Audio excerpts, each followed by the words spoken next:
बिस्मिल्लाहिर्रहमानिर्रहीम। अस्सलाम वालेकुम। प्रोग्राम हेल्थ टॉक के साथ मैं हूं आपकी मेज़बान कुर्रतनैन बख्श। उम्मीद करती हूं आप सब खुश होंगे, खैरियत से होंगे और अपने घरों में महफूज होंगे। नाज़रीन, हर वीक नए टॉपिक के साथ हाजिर होते हैं और आज भी एक नया टॉपिक लेकर आए और अमूमन कोशिश करते हैं कि ऐसा टॉपिक हो जो कि आपसे रिलेट करता हो। हम देख रहे होते हैं कि लोग जो है बीमार होते हैं और कशमकश का शिकार भी होते हैं, अपनी तकलीफ बयान भी करना चाह रहे होते हैं, लेकिन साथ ही डॉक्टर से जाने से परहेज करते हैं। क्यों करते हैं परहेज? क्योंकि आपका इलाज जो है वो डॉक्टर ही कर सकता है, लेकिन हम अमूमन ये सोच रहे होते हैं कि डॉक्टर के पास जाएंगे तो एक लंबा प्रोसीजर होगा और इसके बाद हम उसमें फंस के रह जाएंगे। तो लोग जो है वो कतराते हैं इन चीज़ों से और चाहते हैं कि हम जो है ना वो खुद ही से कोई ऐसी मेडिकेशन कर लें जिसकी वजह से मेडिकेशन जब वो ले रहे होते हैं तो उसके बाद वो खुद से तो अपनाते हैं उसको, लेकिन बाद में वो चीज़ और ज़्यादा मज़ीद क्रिटिकल होती चली जाती है, क्योंकि हम जो मेडिसिन ले रहे होते हैं उसे हमें पता नहीं होता, हमारा आइडिया नहीं होता, क्योंकि हमने किसी चीज़ की तशख़ीस नहीं कराई होती। डॉक्टर के पास रुजू करेंगे तो पता चलेगा कि किस तरह के मामलात हैं या आपकी बीमारी किस हद तक जो है वो सफ़र कर रही है आपकी बॉडी के अंदर, तो उस हिसाब से फिर मेडिकेशन होती है, तो फिर आपकी बॉडी जो है वो क्योर भी होती है। लेकिन अदरवाइज़ अगर आप अपनी तरीके से कोई भी चीज़ ले लेते हैं तो उससे ये होता है कि आपकी बॉडी दिन ब दिन जो है वो ख़राब होती है और साइड इफ़ेक्ट्स उसके मज़ीद जो है वो फैलते जाते हैं और साथ ही दीगर बीमारियाँ लाहक होना शुरू हो जाती हैं। ये मसला इसलिए हमने आपको बताया क्योंकि कॉमनली हर दूसरे शख्स के अंदर हम ये चीज़ देख रहे हैं कि डॉक्टर के पास जो है वो लोग नहीं जाते और अपने खुद से मेडिकेशन करने की कोशिश करते हैं, जिसकी वजह से साइड इफ़ेक्ट्स होना शुरू हो जाते हैं। आज जो मेरा टॉपिक है वो भी इसी से रिलेट करता है, क्योंकि डिफरेंट तरह के साइड इफ़ेक्ट्स के ऊपर हम बात करेंगे, इन्फेक्शंस के ऊपर बात करेंगे, बैक्टीरियल इन्फेक्शंस कौन कौन से होते हैं उस पर हम बात करेंगे, क्लिनिकली इसको कैसे डायग्नोस किया जाता है, कौन कौन से टेस्ट होते हैं उस पर बात करेंगे, साथ ही साथ सांस की तकलीफ आजकल बड़ी रोनुमा हो रही है उसके ऊपर भी साथ बात करेंगे, और दीगर ऐसे इशूज़ हैं जो कि कॉमनली हमारी ज़िंदगी का हिस्सा बन चुके हैं। नमूनिया ऐसी बीमारी है जो कि हर दूसरे शख्स को हो रही है, तो ये इन टॉपिक्स के ऊपर बात करेंगे। बाज़ वक़्त हमें बीमारी तो होती है लेकिन हम उसके सिम्टम्स जो हमारे पास आ रहे होते हैं उसको पकड़ने की कोशिश नहीं करते कि वो किस तरफ लेकर जा रही है बीमारी को। तो सिम्टम्स जो है वो कौन कौन से होते हैं या हमें कैसे पता चलता है कि ये बीमारी हमें हो रही है और इसके हमें टेस्ट फौरी तौर पर कराने चाहिए। तो हमारे पास जो आज प्रोग्राम के अंदर गेस्ट मौजूद है वो हैं डॉक्टर जावेद इकबाल। आपको वेलकम करूँगी, पेशे से सीनियर पैथोलॉजिस्ट हैं। कैसे हैं आप? अच्छा डॉक्टर जावेद, सबसे पहला मेरा सवाल ये है कि जो इन्फेक्शनल डिसीज़ की बात करते हैं, सबसे पहले कॉमन इन्फेक्शनल डिसीज़ कौन से होते हैं? देखिए, जहाँ तक पाकिस्तान का ताल्लुक है, जो ना यहाँ पे जो ना मोस्ट कॉमन कहा जाता है कि ये common cold, common cold is the most common, और आजकल के वेदर के हिसाब से भी जो ना common cold is on the top of the list. और कॉमन कोल्ड जो है वो राइनो वायरस की वजह से हो रहा होता है वो, क्योंकि वायरल भी है, बैक्टीरियल भी है, पैरासाइटिक भी है, फंगल इन्फेक्शन जो है ना हमारे पास बहुत सारे हमारे पास इन्फेक्शन है, लेकिन इस वेदर में ज़्यादातर आजकल अगर देखा जाए तो वायरल इन्फेक्शन और मोर कॉमन जो ना, इसमें कॉमन कोल्ड मैंने बताया। There are some other infection like जो ना like pneumonia now it is very common, बहुत ज़्यादा कॉमन है। क्यों कॉमन है? कॉमन जो ना वो बैक्टीरियल भी हो सकता है, फंगल भी हो सकता है, पैरासाइटिक भी हो सकता है, वायरल भी हो सकता है एज वेल एज। तो ये निमोनिया जो है ना बहुत ज़्यादा कॉमन है जो ना वो, और इसके अलावा जो ना हमारे पास एस्थमा बहुत ज़्यादा कॉमन है आजकल। जिस तरह सीजनल की वजह से जो ना वो जो हमारे पास बच्चों में सीजनल एस्थमा जो हो सकता है, या एलर्जिक एस्थमा जिसको हम लोग कहते हैं, एलर्जी की जो ना वो एटोपिक एस्थमा कहा जाता है, वो एस्थमा बहुत ज़्यादा हमारे यहाँ पे कॉमन है इस वेदर के अंदर ख़ास तौर पर जो ना वो। इसके अलावा जो ना ज़रा सो मेनी इन्फेक्शन है, बहुत सारे इन्फेक्शन और जो ना जो भी हैं ये जिनमें जो ना वो जो हमारी बैक्टीरियल इन्फेक्शन टाइफाइड हमारे पे कॉमन है, लेकिन टाइफाइड जो ना थ्रू आउट जो ना होल ईयर चलता है वो, कोई ये नहीं है कोई स्पेसिफिक कि हम ये बोलें कि इस वेदर में जो है वो। इसके अलावा जो आजकल जो है जो ना मम्स बहुत ज़्यादा कॉमन हुए हैं। मम्स जो है ना वो पैरोटिड ग्लैंड की जो ना यहाँ पे स्वेलिंग हो जाती है, सब मैंडिबुलर ग्लैंड, सब मैक्सिलरी ग्लैंड, यहाँ की स्वेलिंग, फिर पैरोटिड ग्लैंड की स्वेलिंग होती है। तो मम्स बहुत ज़्यादा कॉमन है ये। मम्स के बाद जो है ना मम्स, मीजल्स भी आजकल कॉमन आ रहे हैं। मीजल्स हैं, रेशेस हो जाते हैं जो है ना, बेक्यूलर पेपुलर रेशेस जो है ना होल ऑफ द बॉडी जो है ना वो, ये तमाम वो हैं कि जो बच्चों में ज़्यादा कॉमन होते हैं, लेकिन मम्स और बड़ों में भी हो सकते हैं, एडल्ट में भी मैंने बहुत सारे केसेस मैंने देखे हैं। ये रुबेला भी जिस तरह कहते हैं कि रुबेला भी जो है ना वो भी एक तरह का कॉमन है। जिस तरह आजकल अभी कोरोना आप देखें अभी तक आप चल रहा है, बिल्कुल, कोरोना तो जो है भी आ रही है डिफरेंट तरह की, बिल्कुल स्पीशीज डिफरेंट जो है ना वो जगह सार्स हम लोग कहते हैं कि जो है ना सीवियर एक्यूट रेस्पिरेटरी सिंड्रोम जो है, जो सार्स जो कोविड-19 वो अब तक आई थिंक फरवरी 2020 में स्टार्ट हुआ था चाइना से, और स्टिल गोइंग ऑन, और अभी तक जो है ना वो यहाँ पर जा रहा है। और आजकल जिस तरह जो ये है, इसके अलावा रेस्पिरेटरी सिंसाइशियल वायरस हो सकता है जो ब्रोंकाइटिस करता है, ब्रोंकाइटिस करता है, ब्रोंकाइटिस भी हमारे पास जो है ना ये भी हमारे पास कॉमन है, जो रेस्पिरेटरी सिंसाइशियल वायरस है, एडिनो वायरस है, ये तमाम वायरस जो है ना ये प्रॉब्लम कर रहे होते हैं। इसके अलावा और बहुत सारे वायरसेस है, लेकिन ये सारे ड्रॉपलेट के जरिए जा रहे होते हैं ये सही। जो भी। जैसे कि आपने कहा कि कोरोना वायरस की हम बात कर रहे थे, तो कोरोना वायरस 2020 से लेकर अब तक जो है वो लॉन्ग पीरियड से लेकर अब तक चल ही रहा है और उसके अभी तक खात्मे की कोई ऐसी खबरें नहीं आई हैं। केसेस बिल्कुल कम हो गए, क्योंकि जिस तरीके से हम देख रहे हैं कि केसेस कम हो रहे हैं, वैक्सीनेशन के थ्रू आउट ज़्यादा हो गई, जिसकी वजह से लोग जो है वो अब इस हद तक खतरे में नहीं पड़ते उससे। लेकिन काफ़ी हमने ऐसे भी देखे हैं सिचुएशन के बहुत ज़्यादा सीवियर कंडीशंस हो जाती हैं, जिसकी वजह से जो है वो मरीज़ मर भी जाता है। तो ये एक as a type of pneumonia होती है, जिसको डॉक्टर जो है वो इंटरलिंक करते हैं कि आपकी रिस्पायरेटरी ऑर्गन्स को जो है ये डैमेज कर देती हैं, खा जाती हैं। तो ये इसी तरीके की नमूनिया की चीज़ें भी इसी तरीके से सिम्टम्स में आती हैं। बिल्कुल, निमोनिया के भी इसी तरीके से होता है कि जो फीवर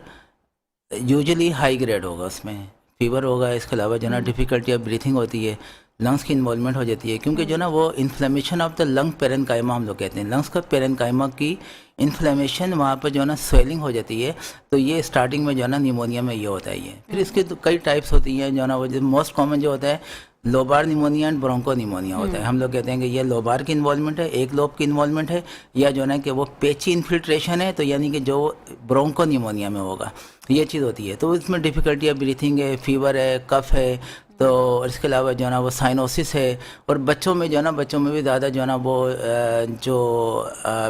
इस तरीके से रिप्स वगैरह की भी जो है ना जो उसको में भी जो है इन्वॉल्वमेंट हो जाती है, सीना कहते हैं कि जो है ना कि हाँ कि पसलियाँ चल रही हैं, उर्दू वाला एक वर्ड यूज़ करते हैं कि जो है ना पसलियाँ चल रही हैं। तो वो ज़्यादा यानी कि जो है ना वो डिपिंग हो रही होती है कि जो है ना इन द लोअर एक्सट्रीम। इस तरीके से निमोनिया भी जो है ना हमारे पास बहुत ज़्यादा हमारे कॉमन। और निमोनिया के बारे में ये कहूँ कि I think it is the first और सेकंड जो मैक्सिमम डेथ होती है under 5 years of age in Pakistan. Pneumonia and sometime कहा जाता है कि गैस्ट्रोएंटेराइटिस, इन दोनों के बारे में कभी कभी निमोनिया टॉप पे जाता है, कभी गैस्ट्रोएंटेराइटिस जाता है, कि जो इतनी ज़्यादा डेथ का रेशो है कि फर्स्ट और सेकंड में जो हम लोग कहते हैं कि अंडर 5 years ऑफ एज में pneumonia is the most common. बिल्कुल ऐसे ही है। और अगर नमूनिया बिगड़ जाए तो मेरे ख्याल से लंग्स में पानी भी भर जाता है, और जिसकी वजह से डेथ की तरफ इंसान चला जाता है। उसको हाँ हम लोग प्लूरल इफ्यूजन कहते हैं, हम लोग जो है ना प्लूरल इफ्यूजन कहते हैं कि ज़्यादातर जो होता है कि अगर वो निमोनिया की वजह से होता है कि एक लंग की इन्वॉल्वमेंट होती है, और बहुत सारे दूसरे कॉजेज होते हैं कि हार्ट है, दूसरे कॉजेज हैं कि जिसकी वजह से भी जो है ना दोनों लंग्स में अगर पानी आ जाएगा, लेकिन इसमें अमूमन एक लंग में पानी आ जाता है, जिसको हम लोग जो है ना प्लूरल इफ्यूजन कहते हैं। इसके अलावा निमोथोरेक्स हम लोग कहते हैं कि हवा भी आ जाती है, उसमें हवा भी भर जाती है, उसको कहते हो जाते हैं लंग्स के अंदर। जी बिल्कुल जाना ये पेचिन पे जो ना वो इस तरीके से इन्फिल्ट्रेशन हो जाते हैं। तो ये सारे जो ना इसकी वजह होता है, लंग एब्सिस हो जाएगा, लंग एब्सिस बन जाएगा, जो भी है कि ये तमाम जो कॉम्प्लिकेशंस होती हैं निमोनिया की, जो फिर सांस लेने में दुश्वारी, दीगर मसाइल जो ये सारी चीज़ हो जाते हैं, खाने पीने में मुश्किलात होती हैं, और नमूनिया अगर बिगड़ जाए तो बड़ी मुश्किलात पैदा और बच्चों में सबसे पहला जो साइन होता है ना, अगर बच्चों में जो ना वो यही करते हैं कि वो रेट तो होगा कि टेकिकार्डिया होगा उनका, जो ना वो ब्रीथिंग रेट जो ना बहुत ज़्यादा होगा, हार्ट रेट बहुत ज़्यादा हो जाएगा, लेकिन प्लस ये कि जो ना कि वो सबसे पहले क्या होगा, खाना सबसे पहले छोड़ेगा, वो फीडिंग नहीं कर सकेगा, दूध नहीं पिएगा, खाना नहीं खाएगा वो, क्योंकि उसको डिफिकल्टी ब्रीथिंग की वजह से सांस इतना तेज़ी से वो ले रहा होगा कि वो नहीं कर सकता, निगल नहीं पाता। अच्छा, तो इसके सिम्टम्स क्या होते हैं, बेसिक सिम्टम्स क्या आना शुरू होते हैं? बेसिक यही होता है कि जो ना फीवर होगा, डिफिकल्टी ऑफ ब्रीथिंग होगा, सही है, और उसके बाद जो है ना अगर सीवियर में अगर होगा तो साइनोसिस और इस तरह की चीज़ें जो है ना उसमें आ जा सकती हैं वो। सही। अच्छा, जैसे साइनोसिस आपने बात की, ये भी एक बीमारी है साइनोसिस, और इसमें हमने देखा कि लोगों को सांस लेने में बड़ी मुश्किल होती है, साथ ही साथ अगर एसी चल रहा हो, बिलो कलरेशन हो जाता है, एसी चल रहा हो, डस्ट बहुत ज़्यादा हो, या बहुत ज़्यादा गर्मी भी क्यों ना हो, तो ऐसी कंडीशन के अंदर भी लोग जो है बड़ा कशमकश का शिकार हो जाते हैं, और वो लोग चाहते हैं कि वेंटिलेशन मिले उनको, और किसी तरीके से बाहर जाने की कोशिश करते हैं कि हमें कहीं ना कहीं से सांस आए। और उनके कंटिन्यूसली हमने साइनस वाले का मसला ये देखा है कि उनके गर्मी हो या सर्दी हो, उनको फ्लू रहता है। बिल्कुल है ना, वो फ्लू भी हमारे वजह ना, जो एक फ्लू भी एक तरह का वायरस है, ये जो फ्लू भी वायरस है जो कॉमन कोल्ड कर रहा होता है वो, सही है, या इन्फ्लुएंजा कर रहा होता है, इन्फ्लुएंजा कर रहा होता है, तो ये भी एक कॉमन है। तो वो यही होता है कि कभी सर्दी में कभी गर्मी में, इसकी वजह से भी जो है ना वो चेंज ऑफ इन्वायरमेंट की वजह से भी जो है ना ये प्रॉब्लम जो है ना वो हो सकती है। लेकिन गर्मी के अंदर सीवियर फ्लू होना इट्स अनदर थिंग, क्योंकि हम समझते हैं कि गर्मियों में ना फ्लू नहीं होता, क्योंकि सर्दियों की बीमारी को ये समझा जाता है कि फ्लू बेसिकली सर्दियों में होता है, क्योंकि हम ठंडा ज़्यादा इस्तेमाल करते हैं, हमारी डाइट में थोड़ी सी चीज़ें चेंजेस आती हैं जिसकी वजह से हमें कफ और ये फ्लू होना सर्दी में शुरू हो जाते हैं, मौसम की तब्दीली जिसे हम कहें। लेकिन गर्मियों में अगर फ्लू हो जाता है तो इसको हमें लाइटली नहीं लेना चाहिए, जैसे कि आपने कहा साइनसिस की बीमारी भी हो सकती है। साइनोसाइटिस जो है ना उसमें हो जाता है, साइनसिस ब्लॉक हो जाते हैं। जिस तरह मैक्सिलरी साइनोसाइटिस जो है ना मोस्ट कॉमन है, मैक्सिलरी साइनोसाइटिस होता है, इथमाइडल साइनस होता है, फ्रंटल साइनस होते हैं। लेकिन जो ना मैक्सिलरी साइनोसाइटिस यहाँ की ब्लॉकेज की वजह से डीएनएस भी हम लोग कहते हैं, डेविएटेड नेजल सेप्टम, नाक की हड्डी बढ़ जाना, नाक का गोश्त बढ़ जाना, ये भी एक प्रॉब्लम हो जाता है। तो उस वजह से भी जो है ना उनको डिफिकल्टी ब्रीथिंग होती है, सांस लेने में उनको मुश्किल पेश आ जाती है, इस वजह से कि साइनसेस भी ब्लॉक हो रहे हैं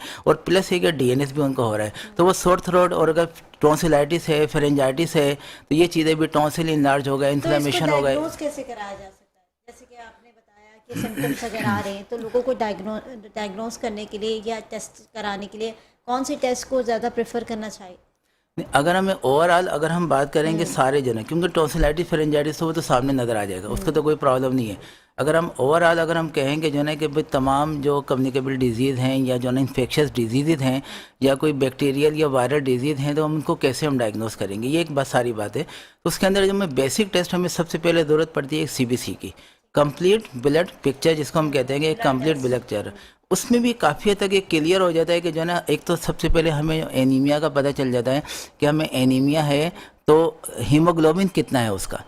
सही है कि अगर जो है ना लेस देन 11 है, लेस देन 12 है, तो जो है ना कि लेवल हम करेंगे लेस देन 12 पे, जो है ना कि वो कि एनीमिक है, पेशेंट इज एनीमिक। अब फिर इसके बाद हम देखते हैं कि कौन से टाइप का एनीमिया है, कि आयरन डिफिशिएंसी एनीमिया है, तो फिर हम लोग जो है ना रेड सेल हम लोग इंडाइसिस कहते हैं हम लोग, जिसमें जो है ना MCV, MCH, MCHC कराया जाता है। फिर RDW कहते हैं, रेड सेल डिस्ट्रीब्यूशन विथ, वो भी कराया जाता है कि उससे पता चलता है कि आयरन डिफिशिएंसी एनीमिया है अगर ये सब चीज़ें कम है, या फिर और RDW अगर इंक्रीज है, मोर देन 15 अगर आ रहा है तो हम कहते हैं आयरन डिफिशिएंसी एनीमिया है। अगर ये ज़्यादा है MCV, MCH अगर मोर देन 100, मोर देन 110 जा रहा है तो मेगलोब्लास्टिक एनीमिया है। विटामिन B12 की भी बहुत ज़्यादा डिफिशिएंसी होती है, फोलिक एसिड की डिफिशिएंसी होती है, जिसको हम लोग जो है ना वो हम लोग जो मेगलोब्लास्टिक एनीमिया हम लोग कहते हैं, विटामिन B12 या फिर फोलिक एसिड की वजह से जो एनीमिया होता है। और इसके अलावा भी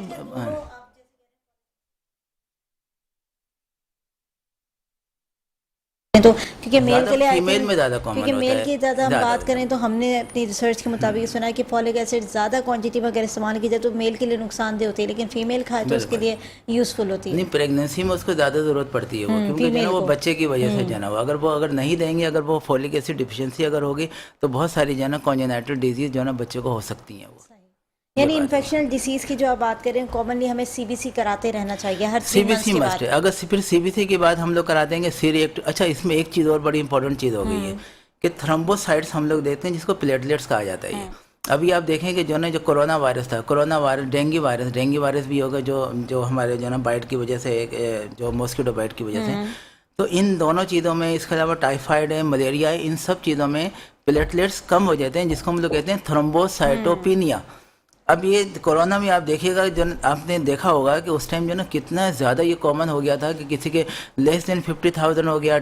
लेस देन 10,000 हो गया, तो उसको मेगा यूनिट लगा रहे थे। डेंगू में भी होता है। मैंने ये बताया कि जो ना thrombocytopenia there are so many causes, बहुत सारे ड्रग इंड्यूस्ड है जो भी, लेकिन मोर कॉमन जो हमारे यहाँ पे जो आजकल जो थे पिछले कुछ उस टाइम से, तो कोरोना में बहुत ज़्यादा था, डेंगू में बहुत ज़्यादा है, मलेरिया में बहुत ज़्यादा है, टाइफाइड में बहुत ज़्यादा है, इन सब में थ्रोम्बोसाइटोपिनिया यानी प्लेटलेट्स को इफेक्ट होता है। प्लेटलेट्स कम हो जाएंगे, तो प्लेटलेट्स जब कम हो जाएंगे तो फिर एक प्रॉब्लम हो जाता है। प्लेटलेट्स जो ना इसको भी हमने देखना पड़ता है ये। इसके अलावा न्यूट्रोफिल देखते हैं कि न्यूट्रोफिल ल्यूकोसाइटोसिस तो नहीं हो गया कोई, जो ना कोई इन्फेक्शन कॉज में जो भी है कि न्यूट्रोफिल हम देखेंगे मोर देन 75% है, तो दायरे के जो ना फिर उसको देखा जाता है। लिम्फोसाइट देखते हैं कि लिम्फोपीनिया तो नहीं हो गया, तो उसको देखते हैं कि कोई वायरल की कोई इन्वॉल्वमेंट तो नहीं हो गई है, लिम्फोपीनिया उसमें हो जाता है वो, ये सही है। तो और इसके अलावा जो है ना लिम्फोसाइटोसिस भी जो है ना उसमें भी जो है ना कि वायरल की इन्वॉल्वमेंट होती है, अगर लिम्फोसाइटोसिस अगर हो जाएगा तो भी है। अच्छा, ये जो मलेरिया, नमूनिया, ये डेंगू, इनके जो टेस्ट होते हैं बेसिकली जो क्लिनिकल लेबॉर्ट्री की अगर हम बात करें, वहाँ पर अगर ये टेस्ट कराए जाते हैं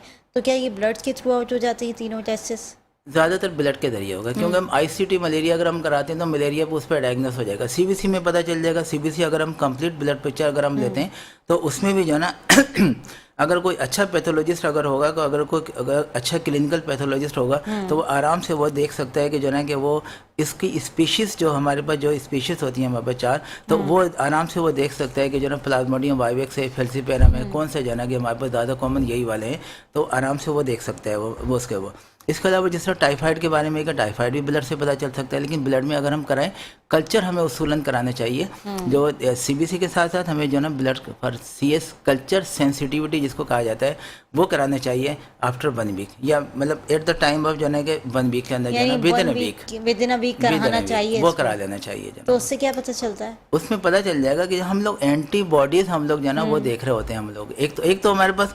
कल्चर में पता चलता है कि कौन सा ऑर्गेनिज्म है, सल्मोनेला अगर आ गया, सल्मोनेला टाइफी है, तो उसके अगेंस्ट कौन सी एंटीबायोटिक इफेक्टिव है। ठीक है, तो ये एक फ़ायदा हो जाता है कि हमें कि जो है ना एंटीबायोटिक को पता चल जाता है कि कौन सी एंटीबायोटिक रेजिस्टेंट है, जो कि इसको कौन सी सेंसिटिव है और कौन सी इंटरमीडिएट है जो उसको किल कर सकती है। क्योंकि अननेसेसरीली हमारे जो है ना जो भी बहुत सारे डॉक्टर जो होते हैं वो ये गलती करते हैं और पेशेंट के भी जो ना अफोर्डिंग का प्रॉब्लम होता है तो वो टेस्ट नहीं करवाते, वो कहते हैं नहीं नहीं डॉक्टर साहब आप दे दें, आप मेडिसिन दे दें, कुछ भी दे दें। अब उसमें है कि सपोज अगर कोई भी पेनिसिलिन ग्रुप अगर उसको दिया जा रहा है अगर वो, और पेनिसिलिन ग्रुप अगर वो रेजिस्टेंट है और सेफेक्सिम में उसको जो ना उससे सेंसिटिव वो नहीं दे रहे, तो ये प्रॉब्लम हो जाएगा। और उसकी वजह से क्या होता है कि ड्रग रेजिस्टेंट हो जाता है। ये बहुत कॉमन हमारे यहाँ पे है कि ड्रग रेजिस्टेंट का जो है ना रेशो जो है इसी वजह से बढ़ता जा रहा है कि वो अवेयरनेस की वजह से कि वो जो है ना वो नहीं कर पाते। और साथ ये भी होता है कि अगर आप विदाउट एनी, यानी कहते हैं ना कि कंसल्टेशंस, आप अगर कोई भी मेडिकेशन लेते हैं तो फिर वो जो आपका वायरस होता है जिसको मेडिसिन की ज़रूरत होती है और आप उसको वो मेडिसिन नहीं दे रहे जिससे वो किल हो रहे हैं, बल्कि आप दूसरी मेडिसिन खा रहे हैं, तो उसकी वजह से मज़ीद पेचीदगी होती है और आपकी बॉडी के अंदर डिफरेंट तरह के वायरसेस और इन्फेक्शन भी जो है वो कवर होने शुरू हो जाते हैं। तो इसकी वजह से मज़ीद जो है वो पेचीदगियाँ बढ़ती हैं और आप लोग जो है ठीक होने के बजाय मज़ीद ख़राब हो जाती है तबीयत। तो नाज़रीन, एक छोटी सी ब्रेक लेंगे, प्रोग्राम के अंदर वापस आएंगे और बात को इसी तरीके से जारी रखेंगे। देखते रहिए हेल्थ टॉक।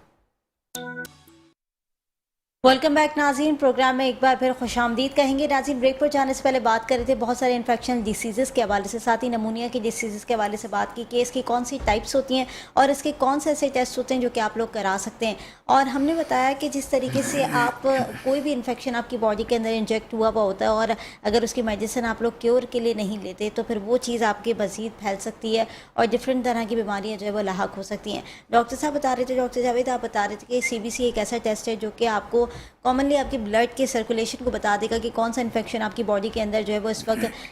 सफ़र कर रहा है। तो अगर इस तरह के कोई टेस्ट होते हैं तो CBC is enough for the infection disease. अभी आपने निमोनिया की अपनी बात की, एक निमोनिया में एक चीज़ ना CBC के साथ हमें कुछ और टेस्ट भी, जिस तरह सी रिएक्टिव प्रोटीन कहते हैं CRP, तो वो जो ना CRP देखा जाता है कितना इंक्रीज है, तो वो इन्फ्लामेशन शो करता है कि वो इन्फ्लामेटरी कंडीशन है या नहीं है। तो दायरे निमोनिया से इन्फ्लामेटरी कंडीशन ये भी चीज़ होती है और CRP बहुत सारी चीज़ों में बढ़ सकता है, कोई भी इन्फ्लामेशन। सेकंड जो सबसे इंपॉर्टेंट है वो एक्सरे हम कराएंगे हम लोग जो है निमोनिया में, बगैर एक्सरे के नहीं पता चला जी। चेस्ट एक्सरे हमने कराना है कि वो लोबार निमोनिया है जो ना और ब्रोंको निमोनिया है, कौन सा निमोनिया है, या क्या निमोनिया की कोई कॉम्प्लिकेशन तो नहीं हो गई है, कोई प्लेरल इफ्यूजन जिसको पानी जिसको कहना है पानी आ गया, निमोथोरक्स हो गया उसके अंदर, या लंग एब्सिस बन गया है, तो इस तरह की कोई कंडीशन तो नहीं हो गई। तो chest x ray mandatory, chest x ray हमें कराना ज़रूरी है हमारे, ठीक है। तो ये हमारे पास चीज़ें होती है। इसके अलावा अगर हम जो ना और हम इसके अलावा कल्चर की बात हो गई कि हमें कल्चर हम ज़रूर करवाएंगे जो भी है, लेकिन इसके अलावा जो है ना कुछ और टेस्ट भी हमारे कराते हैं कि जो ना समटाइम यूरिन DR भी जो है ना वो सिग्निफिकेंट शो करता है। कोई भी इन्फेक्शन है, यूरिनरी ट्रैक्ट इन्फेक्शन जिसको कहा जाता है कि वो E-coli और इस तरीके से जो बैक्टीरिया होते हैं वो बहुत कॉमन है ये, और ये अंडर किन बच्चों में ज़्यादा होता है, बच्चों में भी होता है, ओल्ड एज में भी होगा। बच्चों में उनमें होता है जो स्कूल गोइंग होते हैं, जो कहते हैं कि यूरिन को पास करने से रोकते हैं वो, सही। एक तो पानी कम पीते हैं और इसके अलावा जो है ना क्या करेंगे कि वो यूरिन को रोकेंगे, घर से जाएंगे सुबह 7:30 बजे जी, वहाँ वो नहीं यूरिन पास नहीं करते थे। UTI मोर कॉमन E-coli की वजह से, जब कोई जी स्यूडोमोनास की वजह से होगा, यूरिनरी ट्रैक्ट इन्फेक्शन है, इससे यूरिन DR भी कराएंगे, स्टूल DR हम कराएंगे। स्टूल DR के अंदर जब हम इन्फेक्शन की बात कर रहे हैं तो हमारे पास बहुत कॉमन है हेलिकोबैक्टर पाइलोरी। तो वो स्टूल में भी हम ब्लड में भी देखते हैं, लेकिन ब्लड में अनरिलायबल इतना ज़्यादा नहीं होता, वो मोर स्पेसिफिक जो आता है वो स्टूल में आएगा। तो स्टूल में हम देखते हैं कि उसकी स्टूल में एंटीजन हम लोग देख रहे होते हैं कि वो एंटीजन का वो कि कितना उसमें रेस है या प्रेजेंट है नहीं है, और कितना मतलब रेस है कि टाइटर उसका देखा जाता है कि कितना उसका वो, तो वो हेलिकोबैक्टर पाइलोरी बहुत ज़्यादा कॉमन है जो गेस्ट्राइटिस कराता है यहाँ पर। मैदे में आजकल वर्म हो रहा होता है, तो वर्ल्ड वाइड जो है ना कि मच इम्पोर्टेंट, तो यूरिन डीआर कराएंगे, स्टूल डीआर कराएंगे। इसके अलावा मेनिंजाइटिस, हम लोग कहते हैं कि मेनिंजाइटिस गर्दन तोड़ बुखार की वजह से, क्योंकि वो मेनिंजाइटिस जो है गर्दन तोड़ बुखार वो बैक्टीरियल भी हो सकता है, वायरल भी हो सकता है, फंगल भी हो सकता है, वो दिमाग पे वो करता है। उसकी वजह, उसके लिए हम कराते हैं लंबर पंक्चर, हम लोग कहते हैं उसको लंबर पंक्चर के, जो वहाँ पर L2 L3 या वहाँ पर जो है लंबर पंक्चर, लंबर वर्टिब्रा पर वहाँ इंसर्ट करते हैं, और जो है ना वहाँ उसका स्पाइनल फ्लूइड हम लोग निकाल के ड्रॉ करके फिर लेबोरेटरी भिजवाते हैं। उससे एक पता चल जाता है कि जो है ना कि वो कौन सा मेनिंजाइटिस है, बैक्टीरियल है, वायरल है, ठीक है, या कोई पैरासाइटिक है, जो इस तरीके से फंगल है, तो वो भी हम जो है ना वो भी कराए जाते हैं। इसके अलावा कुछ और टेस्ट हैं जो हम कराते हैं कि जो है ना वो कि PCR हम लोग कहते हैं उसको, पॉलीमरेज चेन रिएक्शन हम लोग कहते हैं। ये स्पेसिफिक टेस्ट है जो मोस्ट कॉमन है आजकल, सबसे ज़्यादा जो है ना मोस्ट कॉमन है, ज़्यादा कराया जाता है। के अंदर भी ये किया गया, बिल्कुल जो है ना वो PCR कराया जाता है कि उससे हमें जो है ना पता चल जाता है। जीनोम्स हम देखते हैं, quantities of genomes of RNA और DNA ऑफ वायरस, वो हम लोग देख रहे होते हैं कि जो कोरोना में भी होता है। हम लोग कोरोना में हम लोगों ने बहुत कराई PCR। इसके अलावा जो इलाइजा के जरिए जो है ना सीरोलॉजी के टेस्ट हम लोग कहते हैं, जो बाइमिस ऑफ इलाइजा है, या जो कम्प्लीमेंट फिक्सेशन टेस्ट है, इस तरीके से जो है ना वो कराया जाता है। उसमें हम लोग जो है ना सीरोलॉजी में एंटीबॉडी का टाइटर देख रहे होते हैं कि एंटीबॉडी टाइटर है, जिस तरह हेपेटाइटिस B के हम लोग जो है ना वो देख रहे होते हैं टाइटर, वो रेस है। फिर इसके अलावा हम लोग कहते हैं एंटीजन का हम लोग टाइटर देखते हैं कि एंटीजन है या नहीं है। तो जिस तरह हेपेटाइटिस B सरफेस एंटीजन, हम लोग कहते हैं हेपेटाइटिस B सरफेस एंटीजन जो कि हेपेटाइटिस प्रोड्यूस करता है, और हेपेटाइटिस हमारे यहाँ पे बहुत कॉमन है, हमारे यहाँ पर हेपेटाइटिस भी जो ना वो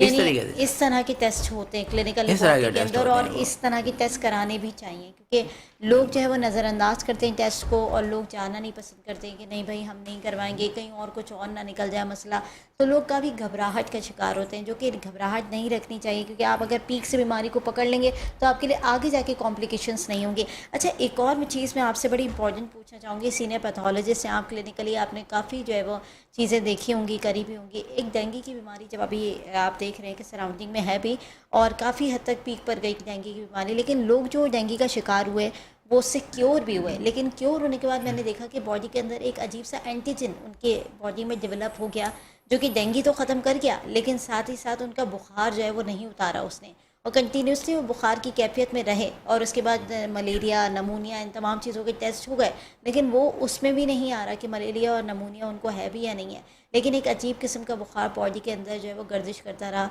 विदिन 1 मंथ कह लें आप, विदिन 1 वीक कह लें आप, कि वो कंटिन्यूसली उतरता है, फिर चढ़ जाता है और बड़ा पीक पे बुखार जाता है, लेकिन उसकी डायग्नोस जो है वो नहीं हो पाई कि वो किस तरह का एंटीजन है। क्या डेंगू के बाद इस तरह की कोई एंटीजन की शिकायत आई है कि बॉडी के अंदर कोई डेवलप हो रहा है? बात ये होती है कि जो है ना कि वो एंटीजन जो होता है वो पीसीस में जो है ना वो डिवाइडेड होते रहते हैं। वो अगर वो एक ब्रोकन जो है ना वो हो रहे होते हैं वो, तो फिर उसकी वजह से कुछ छोटा सा अगर पीस भी अगर रह जाता है ना तो वो प्रोड्यूस करता रहता है वो सेकंड ये है कि जो है कि वो जिस तरह आपने फीवर के बारे में आपने बताया कि बहुत दिन तक 10-12 दिन तक या ज़्यादा रह रहा है, तो अमूमन वायरल फीवर जो होता है वो उसके लिए कहा जाता है कि 3 to 5 डेज, बस 1 वीक, मैक्सिमम 1 वीक। लेकिन कुछ जिस तरह डेंगू वायरस था, ये डेंगू वायरस जो है ना वो मोर देन 10 डेज या अप टू 1 मंथ, उसमें बहुत ज़्यादा दिन जो है ना उसमें होता है। और अमूमन वायरल फीवर जो होता है वो लो ग्रेड होगा, बैक्टीरियल हाई ग्रेड होगा, और जो है ना वो और लेकिन कुछ हमारे पास वायरसेस ऐसे हैं जिस तरह इन्फ्लुएंजा वायरस वगैरह है, तो वो मोर देन 40 डिग्री सेंटीग्रेड पे भी जाते हैं। अच्छा, इतना ज़्यादा। लेकिन अमूमन वायरल फीवर जिस तरह हम डिफ्रेंशिएट अगर हम कर रहे होते हैं तो फिर इसमें एक बड़ा मेजर ये भी करते हैं कि वायरल फीवर जो होता है वो लो ग्रेड होगा और बैक्टीरियल जो होगा वो हाई ग्रेड होगा। लेकिन इसमें जो है कुछ एक्सेप्शनल ये मैंने बताया नहीं। तो ये एंटीजन, मेरा पूछने का मतलब ये था कि एंटीजन नुकसानदेह है, क्योंकि अगर एक पार्ट भी बॉडी के अंदर रह जाता है तो क्या वो दीगर जो बॉडी के अंदर एक्सटर्नल पार्ट्स होते हैं उनको इफेक्ट करने की बिल्कुल जो है ना बहुत सारी जो है ना कॉम्प्लिकेशन इसमें जो हुई हैं। तो डेंगू में आप ये देखिएगा कि लंग्स के जो है ना बहुत डैमेज हुआ है, लंग्स में इन्फिल्ट्रेशन हो गया वहाँ पर, और लंग्स को काफ़ी उसने डैमेज किया। तो आगे चल के जो है ना जो आप देखिए कि लोगों को वेंट पे भी लोगों को डालना पड़ेगा जो ना वेंट पे डाला उसके बाद जो सबसे ज़्यादा कॉज ऑफ डेथ हुआ है तो वो ये कार्डियो रेस्पिरेटरी फेलियर की वजह से हुआ है। फिर हार्ट की उसने इन्वॉल्वमेंट उसने कर दी, किडनी की बहुत ज़्यादा उसने इन्वॉल्वमेंट क्या वो किया। एंटीजन क्या हार्ट के वॉल्स को खाना शुरू कर देता है धीमक की तरह, या लंग्स को पर इफेक्ट करना शुरू कर बिल्कुल देता है? उसको इफेक्ट है उसको जाना वो लंग्स वो हर जगह जो वो एंटीजन क्योंकि ब्लड में होता है तो हर जगह सर्कुलेट करता हुआ जो ना हर ऑर्गन को डैमेज कर तो सकता है। इसका डायग्नोस क्या होगा? यानी अगर आपने डेंगू तो डायग्नोस करा दिया, उसके बाद डेंगू आपका ख़त्म हो गया, देन आप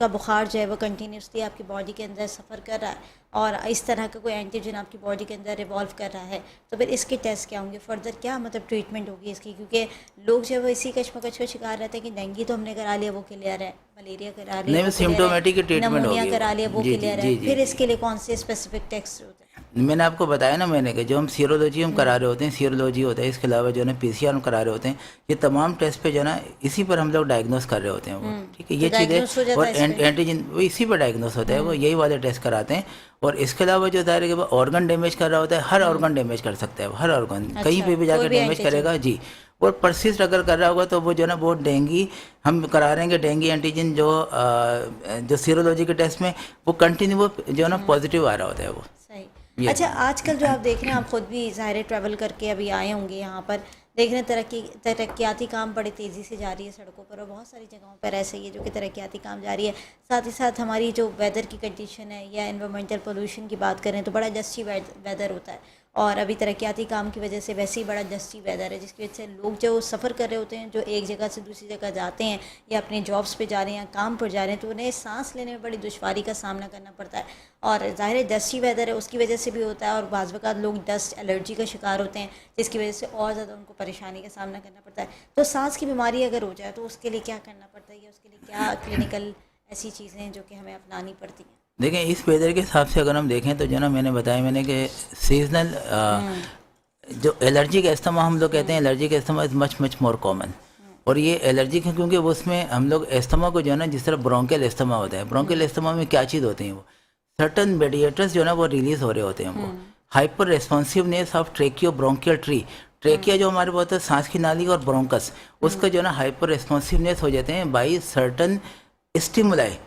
ये तमाम जो स्टिमुलस फैक्टर्स होते हैं जो ना ये कि ये जो इन्वायरमेंट में जो होते हैं ये स्टिमुलस फैक्टर्स होते हैं, डस्ट है, माइट है, इस तरीके से जो ना पॉलिन है। इस्लामाबाद में जिस तरीके से पॉलिन बहुत ज़्यादा कॉमन है, वहाँ जो ना इस अभी तो नहीं, जून जुलाई में जो ना वहाँ पे जो ना बहुत ज़्यादा पॉलिन होती है, तो वहाँ के लोगों को जो ना इस्तेमाल बहुत होता है। तो इस तरीके से हमारे पास जो है ना जो हम लोग इस्तेमाल को इसीलिए ब्रोंकियल इस्तेमाल को मेनली दो में डिवाइड करते हैं। बाकी तो वैसे तो कई उसमें टाइप्स हैं, 3-4 क्लासिफिकेशन है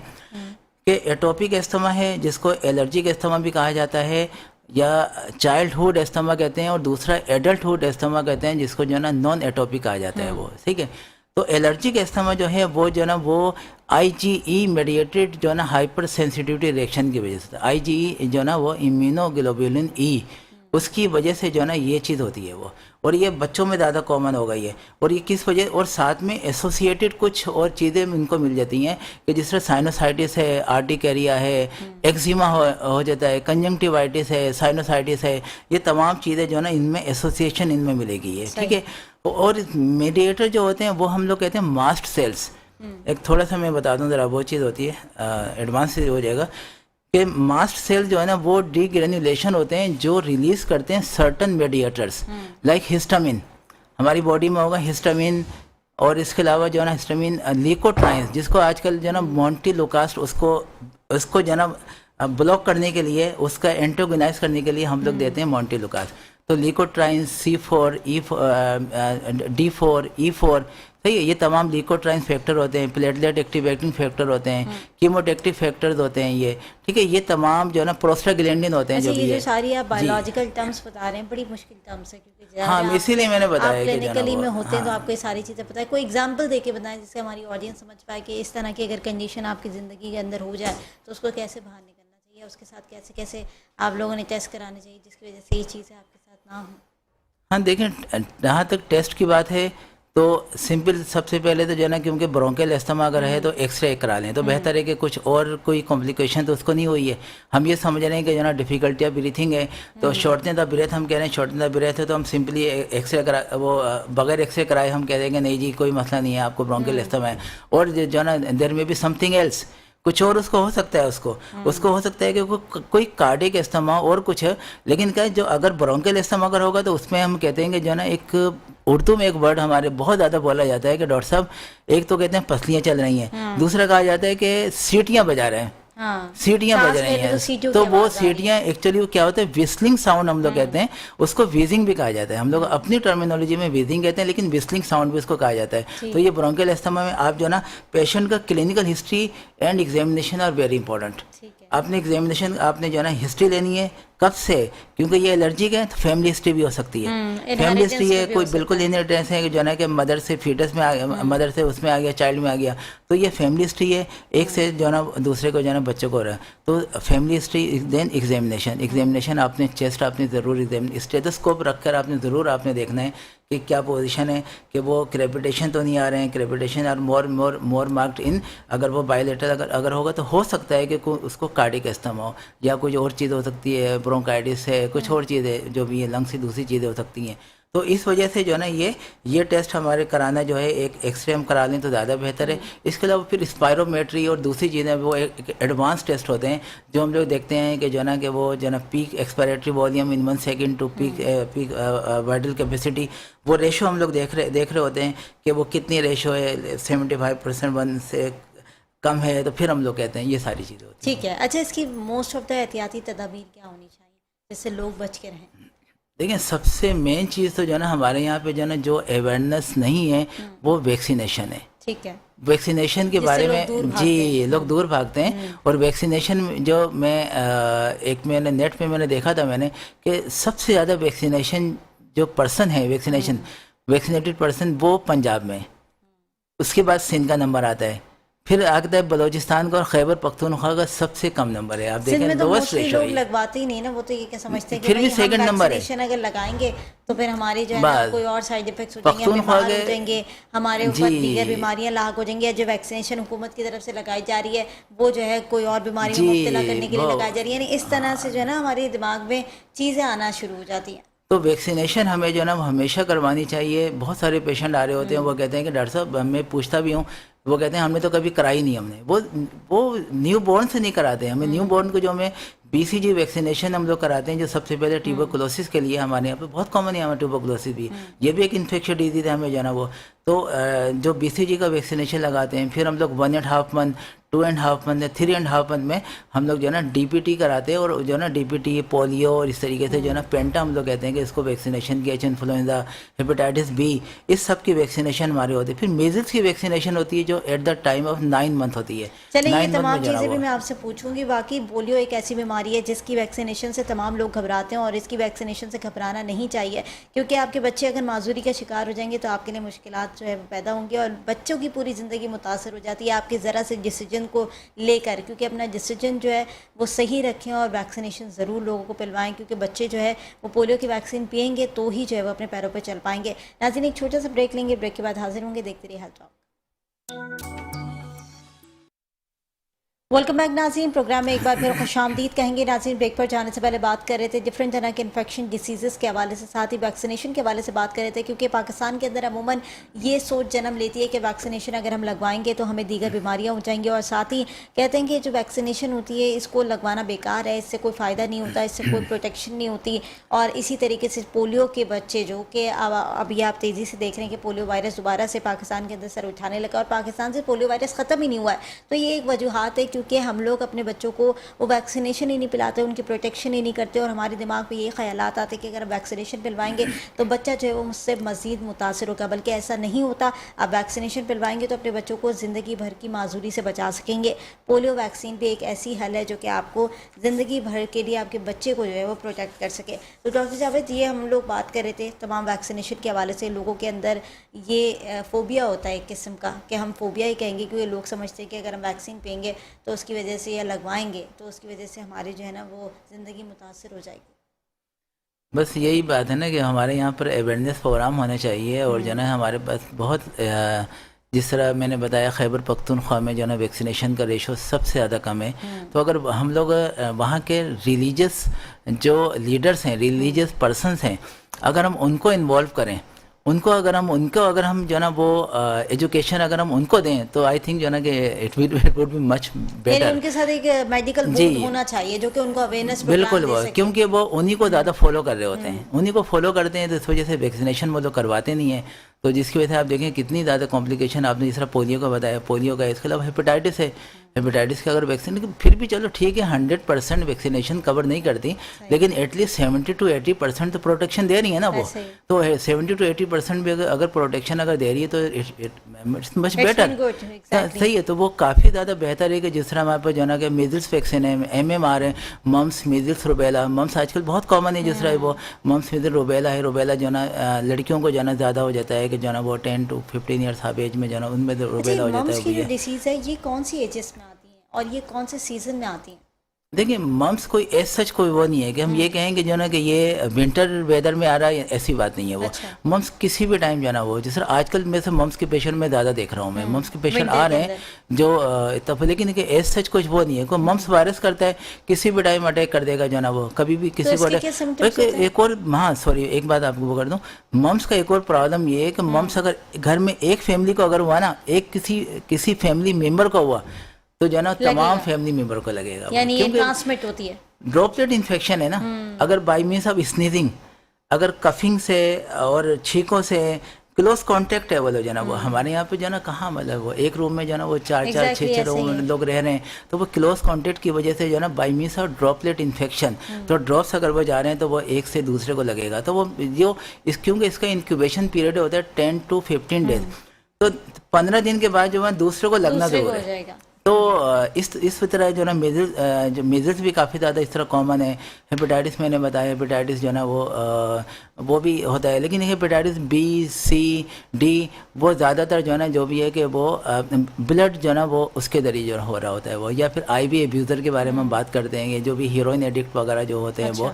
वो एक्सचेंज ऑफ नीडल कर रहे होते हैं वो लोग, एक को लगाया फिर सेकंड को लगा रहे हैं, सेम वही वाली जो है ना वो सिरिंज उन्होंने यूज़ की उसको उन्होंने लगा लिया वो, इससे भी होता है। इसके अलावा जो है ना हमारे बार्बर शॉप पर होता है, ये बार्बर शॉप पर एक ही ब्लेड यूज जी, अगर वो ब्लेड यूज़ करेंगे, एक ही सीजर अगर यूज़ करेंगे तभी होगा वो। घर में भी हमें एहतियात करनी चाहिए कि अगर कोई टूथ ब्रश है तो टूथ ब्रश जो है वो कुछ जगह पर जो है ना वो एक ही कहते हैं कि नहीं जी उसी का यूज़ कर लेते हैं, तो इट्स रॉन्ग, कि वो नहीं करना चाहिए, टूथ ब्रश की वजह से भी हो सकता है कि उसकी वजह जो है ना वो, तो इस तरह की तमाम ये रूट्स होते हैं। हेपेटाइटिस A वायरस हम लोग कहते हैं कि ओरोफिकल रूट की वजह से होता है ये, ओरोफिकल यानी कि जो हम लोग हैंड वॉशिंग इतनी अच्छी नहीं हो पाती, इतनी जो है ना वो, और या बाहर का खाना है, बाहर के खाएंगे तो हाथ नहीं धोएंगे, बाहर जाएंगे या कहीं भी हाथ रखेंगे तो हाथ नहीं धोएंगे, उसी तरह टाइफाइड है, टाइफाइड भी आप देखेंगे जो बाहर की जो चीज़ें खा रहे होते हैं, बाहर जो तो अच्छी तरीके से वॉश नहीं हो पाती हैं, अच्छी तरीके से बॉयल नहीं हो पाती हैं, उससे होगा जो है ना वो टाइफाइड भी जो है ना मच कॉमन। आइसक्रीम में आज आपको पता है आइसक्रीम में जो है ना वो जो सल्मोनेला टाइफी के जो है ना वो बैक्टीरिया मौजूद होते हैं वो। अच्छा। जी, क्योंकि वो आइसक्रीम के बारे में कहा जाता है कि बच्चे तो बड़े शौक से खाते हैं आइसक्रीम, बच्चे क्या बड़े भी बड़े शौक से खाते हैं, और आजकल सर्दियों का सीजन है उसमें भी खा रहे हैं। क्या वो आप समझते हैं कि वो बॉइल्ड वाटर से बना रहे हैं वो लोग? नो, ऐसा तो नहीं होता ना कोई भी जो है ना वो। तो ये फैक्टर्स होते हैं कि जिसको हमें जो है ना एहतियात करनी चाहिए। इसके अलावा स्क्रीनिंग की ज़रूरत है। हम जब ब्लड दे रहे होते हैं, कहीं पर अगर ब्लड देते हैं तो ये ब्लड ले रहे होते हैं तो हेपेटाइटिस B है, HIV है, हेपेटाइटिस B, C, D ये तमाम जो है ना उसके जरिए जो है ना ब्लड के जरिए जा रहा होता है। HIV के केसेस भी बड़ी तेज़ी से फैलते जा रहे हैं, क्योंकि जिस तरह से अभी हमने रिपोर्ट देखी उसमें भी HIV के केसेस बड़े तेज़ी से फैलते जा रहे हैं, जो कि लोग बड़े जो है ना इस चीज़ में मुब्तला होने लगे हैं, और ये बीमारी ऐसी समझी जाती थी कि जैसे बड़ी जो है ख़तरनाक बीमारी है, और बाकी इस तरह की बीमारी जो है वो लगना आसानी से नहीं लगती, गंदगी से लगती है, एक दूसरे की चीज़ें इस्तेमाल करने से लगती है, या फिर कोई और वजूहात भी होती हैं। नहीं, एक्चुअली जो है ना ये ब्लड की वजह से ज़्यादा होती है कि जो शेयरिंग ऑफ नीडल जो कर रहे होते हैं ना वो, तो उसकी वजह से ज़्यादा होता है। इसके अलावा जो है ना वो कुछ और जिस तरह सेक्स की वजह से जो ये सेक्स जो कर रहे होते हैं तो उसकी वजह से भी ये सारा प्रॉब्लम जो होता है, जो HIV इसके अलावा हेपेटाइटिस जो ना B और C, तो ये उसकी वजह से ज़्यादा हो जाते हैं। तो इसके लिए हमें एहतियात करनी चाहिए। तो इसके प्रिवेंशंस क्या होनी चाहिए, यानी जितनी भी इन्फेक्शनल डिसीजेस हैं उनसे प्रिवेंशन उसकी क्या होनी चाहिए? भाई प्रिवेंशन सबसे पहले तो मैंने ये बात बताई नहीं, मैंने वैक्सीनेशन है हमारे पास जो हमारे पास होना चाहिए। फिर एक वो अवेयरनेस होने चाहिए, उनका हेल्थ एजुकेशन उनको करना चाहिए कि वो जो ना उनको समझाना हमने कि जो ना वो हैंड वाशिंग जो ना वो जस्ट अगर टॉयलेट से अगर आ रहे हैं तो जो ना हैंड वाशिंग इज मैंडेटरी, तो अच्छे तरीके से सोप से जो ना वो हैंड वाशिंग होनी चाहिए वो। यानी फिर ये जो इसके छोटी अलावा छोटी सी आप कह रहे हैं कि लाइटली सी जो चीज़ें जो कि हम अपनी ज़िंदगी के अंदर नज़रअंदाज कर देते हैं, उनको अपनाने की ज़रूरत उनको है। हमें अपनाने की ज़रूरत है, बिल्कुल स्क्रीनिंग की ज़रूरत है हमें जो है कि भाई जो भी टेस्ट हम जो वो अगर कोई ब्लड वगैरह के मैंने बताया स्क्रीनिंग, इस तरह की ये छोटी सारी ये अगर छोटे छोटे अगर हम चीज़ें अगर हम लोग जो है ना इसको अगर हम इसको अपना लें तो बहुत ही ज़्यादा जो है ना हम लोगों को इतना इन्फेक्शन डिजीज़ जो कॉमन हमारे पास है, जिस तरह मैंने बताया कि जो ना बहुत कॉमन हमारे पास इन्फेक्शन डिजीज़ का जो है ना पाकिस्तान जो है ना काउंट होता है ये कि नंबर वर्ल्ड में, तो इट्स नॉट गुड जो है ना। अच्छा, जो सांस की तकलीफ की हम बात कर रहे थे, मोस्ट ऑफ द लोगों को मैंने देखा है कि अब उन्होंने घर में ही नेबुलाइज़र रख लिया और वो ज़रा सी उनको कि लगता है कि खांसी हो रही है या ज़रा सा चेस्ट जो है वो जकड़ना शुरू होता है तो फ़ौरन नेबुलाइज़र लगाते हैं और घर पे बैठ के जो है अपने आप को नेबुलाइज़ कर रहे होते हैं। तो इस तरह से जो कुदरती तौर पर अपने आप को जो है वो चीज़ें दे रहे होते हैं, अपनी ट्रीटमेंट खुद ही करने का प्लान तरतीब देते हैं कि नेबुलाइज़र रख लिया घर में, बाहर जाने की क्या ज़रूरत है, डॉक्टर को दिखाने की क्या ज़रूरत है। लोग जो है अमूमन इसी जो है वो थिंकिंग का शिकार होते हैं। तो ये जो नेबुलाइज़र करते हैं तो इसके तरीक़ेकार नेबुलाइज़र के क्या लोगों के पास ठीक होते हैं? नहीं है, बिल्कुल सही है, क्योंकि जो है ना मैं भी लोगों को एडवाइस यही कर रहा होता हूँ मैं, क्योंकि रात को 2 बजे 3 बजे के टाइम अगर उनको ये प्रॉब्लम होगा, इमरजेंसी अगर बेसिस कोई पे। अगर कोई ब्रोंकियल अस्थमा का कोई पेशेंट है, डिफिकल्टी ब्रीथिंग है, सीवियर कफ हो रहा है, उसमें भी यही इंडिकेशन है। और वर्ल्ड वाइड जो ना ये हमारे यहाँ पे जो ना एंटीटूसिव जो जिसको हमें कफ सिरप कहा जाता है कि ये एक्सपेक्टोरेंट है, ये कफ सिरप वगैरह हमारे यहाँ पे दिए जाते हैं। बाहर के कंट्रीज़ में जो ना इतने नहीं है, वहाँ पे जो ना यूरोपियन कंट्रीज़ में वहाँ पे जो फर्स्ट जो ट्रीटमेंट जो दी जाती है इस चीज़ के लिए बहुत नेबुलाइजर है। अच्छा, नेबुलाइजिंग मशीन है, वो खुद घर पे यूज़ कर लें, कोई प्रॉब्लम नहीं होता। अगर वो जो ना उनको बता दिया जाता है कि कितना कितना आपने जो ना इतना ये लेना है, इतना ये लेना है, अगर वो जो भी है ठीक है, तो ये जो कंपोजिशन हम लोग जो ना हम लोग उसमें दे रहे होते हैं उनको समझा देते हैं। लेकिन इसकी भी एक लिमिट नहीं, होती है। एक और चीज़ मैं और बता दूँ, सॉरी मैं आपकी बात फिर वो कि नेबुलाइजिंग का सबसे बड़ा फ़ायदा ये होता है कि जो ना इवन दो के प्रेग्नेंट लेडीज़ भी ले सकती हैं वो, क्योंकि उसमें जो है ना कोई बहुत सारी हमारी मेडिसिन जो है माइनोफाइलिन वगैरह और इस टाइप की जो चीज़ें जो होती हैं, सेल्बुटामोल टर्बोटेलाइन, थोड़े से उसके में इंडिकेशन ज़रा जो है ना रेस्ट्रिक्टेड है वो। अच्छा। तो वो नेबुलाइज़र अगर लेंगी तो वो यहीं लंग्स से निकल जाएगा बाहर, वो सिस्टेमिक सर्कुलेशन में नहीं जाएगा। सिस्टेमिक का मीनिंग है कि पूरे ब्लड में, पूरी बॉडी के ब्लड में जो है ना वो नेबुलाइज़र के जो भी आप हम ले रहे हैं, जो इनहेल कर रहे हैं, तो वो नहीं जाएगा वो। तो इसलिए बेहतर ये है कि आप उनको भी कहा जाता है कि जो है ना आप नेबुलाइज़र करें, नेबुलाइज करें। लेकिन इसकी भी मैं समझती हूँ कि एक लिमिट होनी चाहिए, क्योंकि अगर आपके पास मशीन है तो उसका मतलब ये नहीं कि हर 2 घंटे बाद आप नेबुलाइज़र लेकर बैठ जाएं। इसमें भी आपके पास मेरे ख्याल से डॉक्टर इसको रिकमेंड करते हैं कि आपको अगर मशीन है तो आप घर में रखें, एमरजेंसी बेसिस पे रात के, जैसे कि आपने भी कहा कि 2 से 3 बजे अगर कोई एमरजेंसी आ गई है और आप अस्पताल लेकर नहीं भाग रहे तो आप घर में आपके पास ये ट्रीटमेंट फर्स्ट एड के तौर पर होनी चाहिए कि आप इसको अपना सकें। लेकिन मैंने बाज़ वक़्त लोगों को ऐसे देखा है जो हर 2 घंटे में जो है दोबारा नेबुलाइज़र दे रहे हैं, बच्चे हों तो उनको भी नेबुलाइज़र दे रहे हैं, यानी हर 2-2 घंटे के गैप से नेबुलाइज़र देना है, कि वो ठीक है? नहीं, कोई प्रॉब्लम नहीं है। अगर सीवियरिटी ऑफ कंडीशन पे बात करते हैं कि अगर सीवियर कंडीशन है, अगर बहुत ज़्यादा अगर जो है ना वो डिफिकल्टी ब्रीथिंग है, बहुत टेकेपनी है जिसको हम लोग कहते हैं कि रेस्पिरेटरी रेट बहुत ज़्यादा अगर हो रहा है, मोर देन 60-70 से ज़्यादा जो जा रहा है, सांस लेने की जिसको रफ्तार कहा जाता है, तो इतना ज़्यादा अगर हो रहा है, या एडल्ट्स में अगर प्रॉब्लम हो रहा है कि सीटियाँ बज रही हैं इतनी ज़्यादा, जिसको विस्लिंग साउंड मैंने कहा था, मैंने वीजिंग अगर हो रही है तो वो यानी मुझसे आप तक पहुंच रही है, इतनी देर तक पहुंच रही है, तो उसके लिए ज़रूरत है कि जो है कि वो जो है ना वो 2 आवर्ली 3 आवर्ली 4 आहिस्ता आहिस्ता उसको वो कम करते रहेंगे, आहिस्ता आहिस्ता उसको जो है 6 आवर्ली लेकर आएंगे। जी, ठीक है। लास्ट मैसेज क्या देना चाहेंगे डॉक्टर जावेद? बिल्कुल लास्ट मिनट रह गए, क्या हमारी ऑडियंस को मैसेज देना चाहेंगे? बस सबसे इम्पोर्टेंट तो मैंने यही बात बताई थी मैंने कि हमारे अवेयरनेस प्रोग्राम हमारे होने चाहिए स्कूलों में, जो है ना स्कूलों कॉलेजेस में जो है ना वहाँ पर जो है ना हम लोगों को डॉक्टर्स की टीमों को, या अगर हेल्थ जो पैरामेडिकल स्टाफ है उनको भेजना चाहिए, ताकि उनको वो समझाएं कि भाई कि क्या क्या जो है ना आप लोगों ने एक चेंज चलाने की ज़रूरत है, ये इस तरह क्या क्या कुछ करना चाहिए, क्या बिल्कुल ऐसे ये छोटी छोटी चीज़ें जो है हम अपनी ज़िंदगी के अंदर नेगलेक्ट कर रहे होते हैं, और वो नेगलेक्ट जब हम करते हैं तो हमें आगे जाके बड़ी दुश्वारी का सामना करना पड़ता है। जैसे कि डॉक्टर साहब ने भी कहा कि अवेयरनेस प्रोग्राम की बड़ी ज़रूरत है, क्योंकि अवेयरनेस प्रोग्राम अगर हम नहीं चलाएंगे, डिफरेंट स्कूल्स, कॉलेजेस या फिर डिफरेंट तरह की कंपनीज़ के अंदर क्यों ना चलाया जाए, तो हम बदएहतियाती से बच सकते हैं, तो इस तरीके से दीगर बीमारियों से भी बचेंगे। नाज़रीन, प्रोग्राम का वक्त ख़त्म हो गया। डॉक्टर जावेद बहुत शुक्रिया, आपने प्रोग्राम के अंदर वक्त दिया। मुझे और मेरी पूरी टीम को दीजिए इजाज़त। अल्लाह ने के बाद।